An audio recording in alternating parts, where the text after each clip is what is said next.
네, 여러분 안녕하세요. 수학 선생님이에요. 우리가 저번 시간에는 뭐에 대해서 배웠었냐면 기둥의 부피에 대해서 배웠었거든요. 근데 이제는 이 기둥의 부피를 이용해서 어떤 걸 이번 시간에 배울 거냐면 뿔의 부피에 대해서 한번 배워볼 거예요. 알겠죠? 그래서 이 뿔의 부피를 구하는 이 공식이 뭔지에 대해서 선생님이 한번 설명을 할 거고, 이 공식을 이용해서 문제 1번과 2번을 해결한 다음에 이번 영상을 마치도록 할 거예요. 알겠죠? 그러면 일단 첫 번째로 뿔의 부피를 구하는 공식에 대해서 봐보도록 합시다.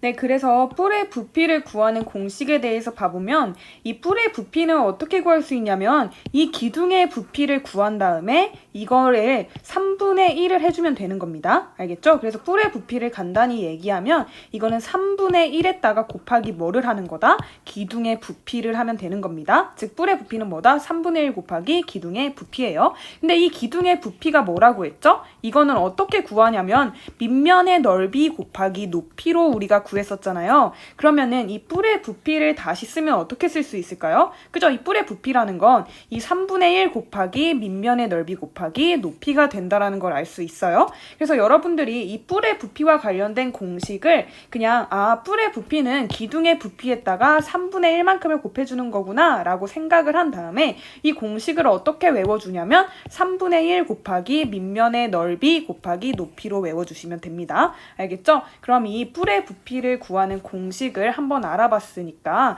이걸 이용해서 문제 1번과 문제 2번을 한번 풀어보도록 할 건데, 일단 여러분들이 영상을 멈추고 나서 문제 1번과 문제 2번을 한번 풀어보도록 하세요.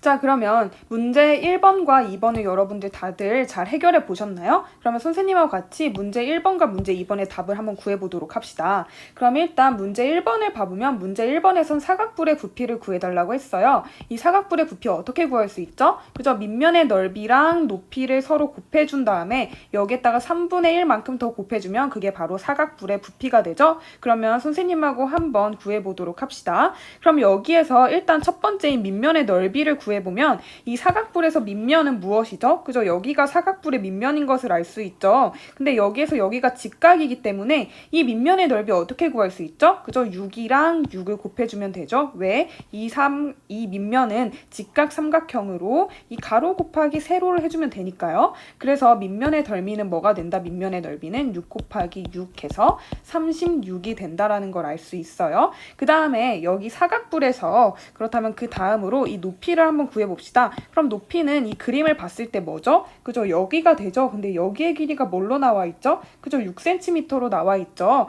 그러면은 높이는 뭐가 된다? 6이 된다라는 걸 알 수 있습니다. 그러면 부피는 어떻게 구한다고 했죠? 밑면의 넓이에다가 높이를 곱한 다음에 여기다가 몇을 해준다? 3분의 1만큼을 더 곱해주는 거죠? 자, 그러면 이거를 계산해보면 부피는 3분의 1을 곱하기 밑면의 넓이인 36 곱하기 높이 6 해서 뭐가 되는 걸 알 수 있어요.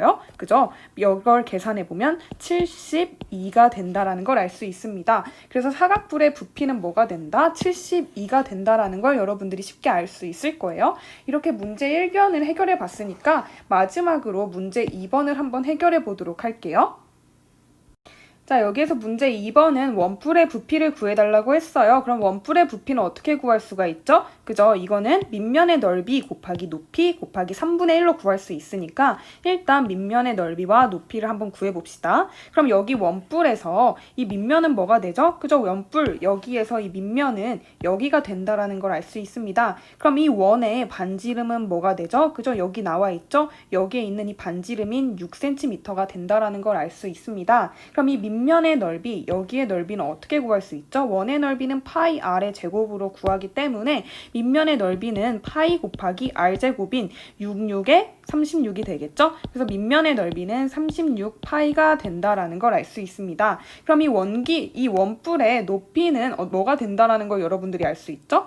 이 원뿔의 높이를 한번 구해보면 여기 원뿔에서 높이는 여기의 길이가 되기 때문에 원뿔의 높이는 8cm가 된다라는 걸 알 수 있어요. 있어요. 그래서 원뿔의 높이는 몇이다? 8이라는 걸 알 수 있습니다. 그럼 이때 원뿔의 부피는 어떻게 구한다고요? 그죠? 밑면의 넓이 곱하기 높이 곱하기 3분의 1이 되기 때문에 이렇게 3분의 1 곱하기 36파이 곱하기 8이 된다라는 걸 알 수 있어요. 그러면 이거를 계산해보면 여기가 약분이 돼서 12파이 곱하기 8이 되고 그래서 부피를 구하면 몇이 되죠? 96파이가 된다는 걸 알 수 있습니다. 그래가지고 문제 2번에 원뿔의 부피는 몇이 되는 거죠? 그죠? 96파이가 된다라는 걸 여러분들이 쉽게 알 수 있을 거예요. 그래서 여기에서 여러분들이 중요한 건 뭐냐면 그냥 뿔의 부피와 관련된 공식을 외우는 겁니다. 여러분들이 문제를 풀면서 느꼈듯이 뿔의 부피를 구하는 공식만 알면은 문제를 다 쉽게 해결할 수 있다라는 걸 여러분들이 알 수 있을 거예요.